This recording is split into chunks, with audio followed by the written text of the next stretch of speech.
Ассалаумағалейкум қазақ бауырым, бүгін мен саған телефонмен қалтаңнан ешқандай да ақша шығармай интернет арқылы ақша табуға болатын сайттар көрсеткім келіп отыр. Бұл сайттардың ссылкаларын мен телеграм каналыма пост қылып шығаратын болам.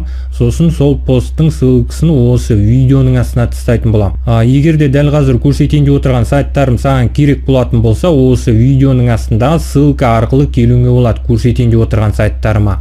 Сосын егер де сен менің YouTube каналыма, телеграм каналыма жазылмаған болсаң, міндетті түрде YouTube каналыма да, телеграм каналыма да жазыл. Телеграм каналымның ссылкасы осы видеоның астында. Сонымен интернет арқылы қалтамыздан ешқандай да ақша шығармай ақша табуға болатын ең бірінші сайтымыз AdWare деп аталады. Бұл сайттың ссылкасын мен осы видеоның астына тастайтын болам. Егер де бұл сайт саған керек болатын болса, осы видеоның астындағы ссылка арқылы келуіңе болады бұл сайтқа.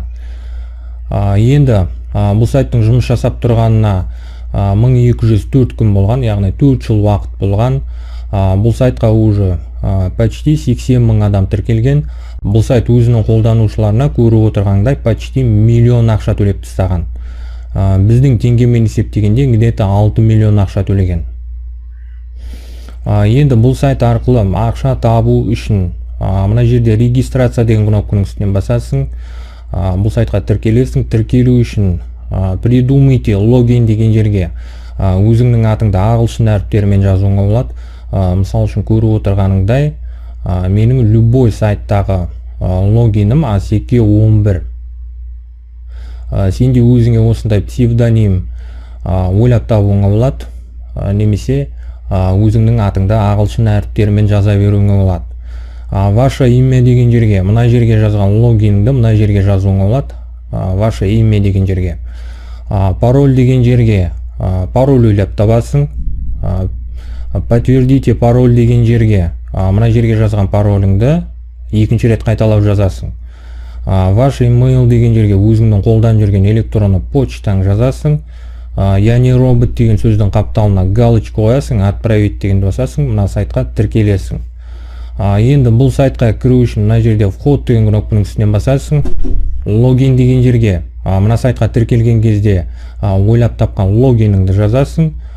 Пароль деген жерге пароліңді жазасың. Я не робот деген сөздің қапталына галочка қоясың, отправить деген кнопканы басасың и мына сайтқа кіресің. Сосын егерде мына сайттағы пароліңді ұмытып қалатын болсаң, мына жерде забыли пароль деген көк жазудың үстінен басып, пароліңді восстановить етіп алуыңа болады, яғни пароліңді ауыстыруыңа болады. Бұл сайтқа тіркелу жағы түсінікті деп ойлаймын. Мына сайтқа тіркеліп, мына сайтқа кіргеннен кейін, енді мына сайт арқылы ақша табу үшін ең бірінші бұл сайттағы аккаунтыңа настройка жасайсың. Оның үшін мына жерде личный кабинет деген сөздің үстінен басасың, мой профиль дегенге басасың. Дата рождения деген жерге туған күніңді, айыңды, жылыңды жазасың, жынысыңды таңдайсың мына жерде. Страна деген жерде өзіңнің тұратын мемлекетіңді таңдайсың и төменде отправить деген кнопканы басасың. Аккаунтыңа қалай настройка жасайтыныңды түсіндің деп ойлаймын. Енді мына сайт арқылы ақша табу үшін мына жерде заработать деген кнопканың үстінен басасың. Бұл сайт арқылы көріп отырғандай әртүрлі жолдармен ақша табуыңа болады. Жалпы егерде мына сайт арқылы нормально ақша тапқың келетін болса, мына сайттағы тапсырмаларды орындағаның жақсы. Тапсырмалар орындау үшін мына жерде задание деген кнопканың үстінен басасың. Көріп отырғандай бұл сайтта неше түрлі категориядағы тапсырмалар бар. Мысал үшін клик жасау арқылы ақша табуыңа болады. YouTube арқылы ақша табуыңа болады, яғни біреулердің YouTube каналдарына жазыласың, видеоларына лайк басасың, біреулердің видеоларын қарайсың, сол үшін ақша төлейді. Сосын әртүрлі әлеуметтік желілермен байланысты тапсырмалар орындау арқылы ақша табуыңа болады. Мысал үшін ВКонтактемен байланысты, Телеграммен байланысты, немесе Инстаграммен байланысты тапсырмалар орындау арқылы ақша табуыңа болады. Регистрация без активности дейді. Яғни біреулердің рекламировать етіп отырған сайттарына жай ғана тіркеліп ақша табуыңа болады. Регистрация с активностью дейді. Бұл жерде уже қиынырақ, бірақ көбірек ақша төлейді. Сосын мына жерде инвестиция деген нәрсеге баспай қойсаң болады, қарамай қойсаң да болады. Сосын келесі постинг дейді. Бұл жерде өзің қарап көруіңе болады. Сосын комментарий, голосование жасау арқылы ақша табуыңа болады. Сосын тіпті ойын ойнау арқылы да ақша табуға болады екен. Мобильный приложение дейді, яғни біреулердің рекламировать етіп отырған мобильный приложениелерін телефоныңа скачать етіп аласың, сол арқылы да ақша табуға болады. Сосын кәпче жазу арқылы да ақша табуға болады. Перевод дейді. Бұл жерде уже купон, балл, кредит деген нәрселерді жібересің, сол арқылы ақша табуға болады. Прочее деген нәрсе бар, оны өзің қарап көруіңе болады. Енді мына сайт арқылы ақша табу үшін мына жерде көрсетілген өзіңе керекті тақырыбыңды таңдауыңа болады. Мысалы үшін регистрация без активности дейді. Яғни осы категориядағы тапсырмаларды қарап көреміз. Ең бірінші тұрған тапсырма үшін 1 рубль ақша төлейді. Біздің теңгемен есептегенде где-то 6 теңге. Келесі тапсырма мынандай тапсырма, ол тапсырма үшін 20 копейк төлейді. Келесі тапсырма мынандай тапсырма, 50 копейк төлейді бұл жерде. Бот для заработка дейді. 4-ші тапсырма, уже бұл жерде 1 рубль ақша төлейді. Только регистрация дейді. Біреудің мынандай реферальный ссылкасы арқылы тіркелесің, 1,5 рубль ақша төлейді. Түсініп отырғаныңдай, бұл жердегі тапсырмалар көбіне осындай. Енді мына жердегі тапсырмаларды орындау үшін, мысалы үшін өзіңе ұнаған тапсырманы ашып көресің. Сайт знакомств деген ең бірінші тапсырманы ашамыз. Енді мына жердегі ашылған тапсырманы орындау үшін ең бірінші тапсырманың описаниясын оқисың. Регистрация важно указать возраст от 30 дейді. Яғни тіркелесің, жасыңды 30 деп тіркелесің. Что нужно отправить для подтверждения дейді. Имя. Яғни атыңды жібересің. Мына сайтқа тіркелген кезде қандай ат жаздың, сол атыңды жазып жібересің. Егерде мына жердегі тапсырманы орындай алатын болсаң, мына жерде выполнить задание деген кнопканың үстінен басасың, мынандай бетке жібереді. URL, адрес, задание деген жердегі ссылка арқылы өтесің. Көріп отырғандай міне мынандай сайт ашылды, мына сайтқа тіркелесің. Мына сайтқа тіркеліп болғаннан кейін, мына сайтқа тіркелген кезде қолданған атыңды копировать етіп аласың. Мына сайтқа келесің, напишите подтверждение деген жерге атыңды жазасың.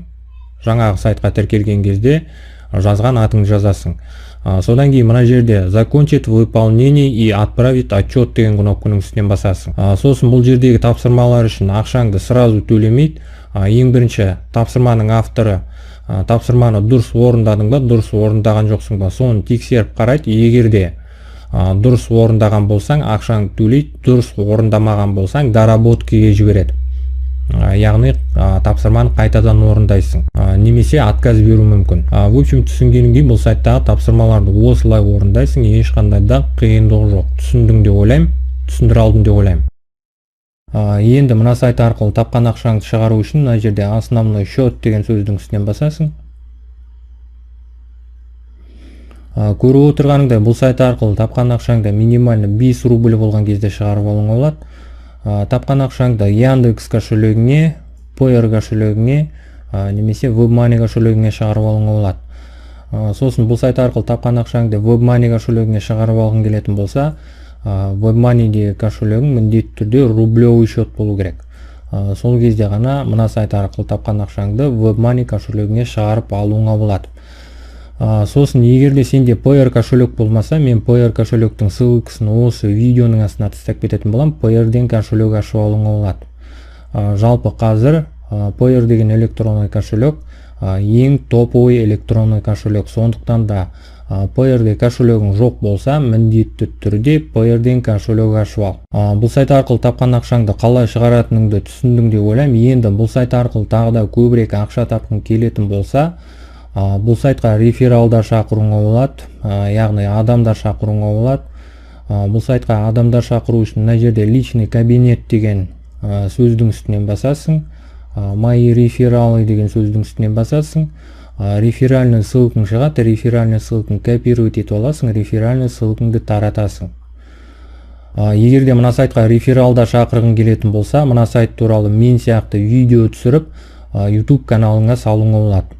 Егерде YouTube-та каналың болмаса, YouTube-тан канал ашасың, мына сайт туралы видео түсіресің, сосын YouTube каналыңа саласың сол түсірген видеоңды, сосын реферальный ссылкаңды видеоңның астына тастайсың. Жалпы мына сайт туралы толық түсіндіре алдым деп ойлаймын.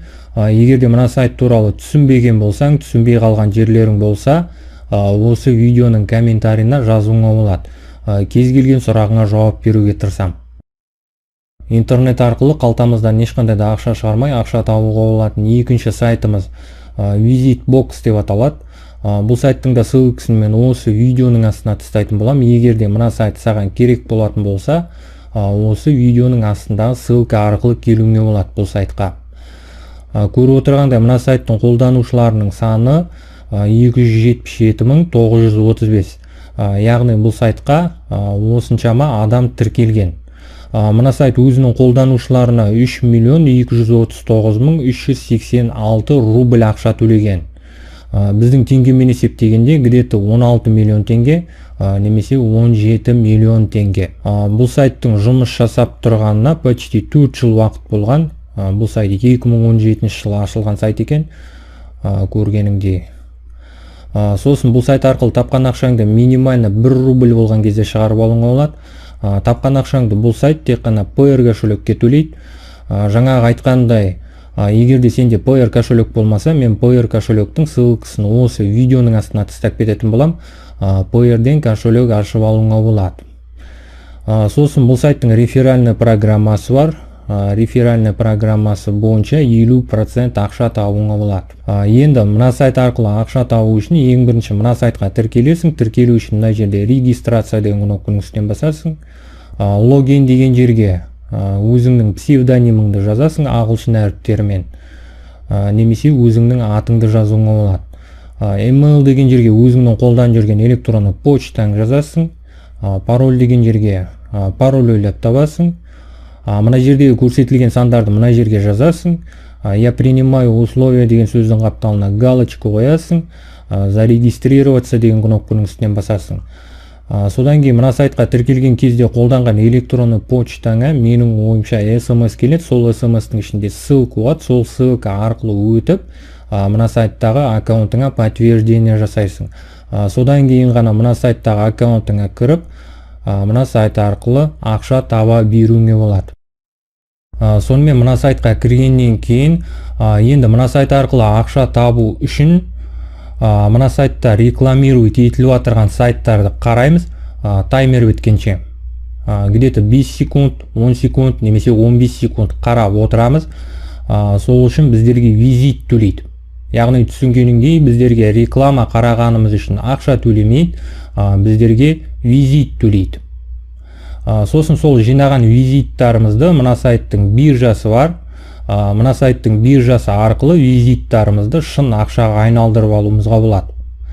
Визиттарымыз мына жерде тұрады. Шын ақшаға айналдырған ақшаларымыз мына жерде тұрады. Основной баланста. Сосын тағы да бір айтқым келгені, мына сайтта рекламирует етіліп отырған сайттарға кіреміз, бірақ ол сайттарға тіркелудің немесе тағы да басқа нәрселер істеудің қажеті жоқ. Біздің мақсатымыз тек қана мына сайт арқылы визиттар жинап, сосын сол визиттарымызды шын ақшаға айналдырып, ақша табу мына сайт арқылы. Короче, менің айтқан нәрсемді түсіндің деп ойлаймын. Енді мына сайт арқылы визиттар жинау үшін мына жерде просмотр сайтов деген сөздің үстінен басасың. Мынандай нәрселер ашылады, көріп отырғандай мына нәрселердің барлығы сайттар. Визиттар жинау үшін мына жерде сайттың үстіне басамыз. Көріп отырғандай мынандай сайт ашылып жатыр. Мына сайтта где-то 15 секунд отырамыз. Сайттың таймері біткенше, мына жерде таймер көрініп тұрған жоқ. Таймер мынаяқта жүріп жатыр. Көріп отырғандай. Мен компьютермен отырғаннан кейін мына сайт басқа вкладкада тұр. Мына сайт басқа вкладкада тұр. Короче, мне мынандай капча шықты. Выберите изображение, на котором грузовик дейді. Мынау грузовик. Түсінгеніңдей бұл сайттағы рекламаларды осылай қарайсың. Тағы да бір рекламаны ашып көрсетейін. Көріп отырғанда уже мына сайттың мына жерінде таймер жүріп жатыр. Таймер біткенше отырасың. Таймер біткеннен кейін мына жерден капча шығады қазір.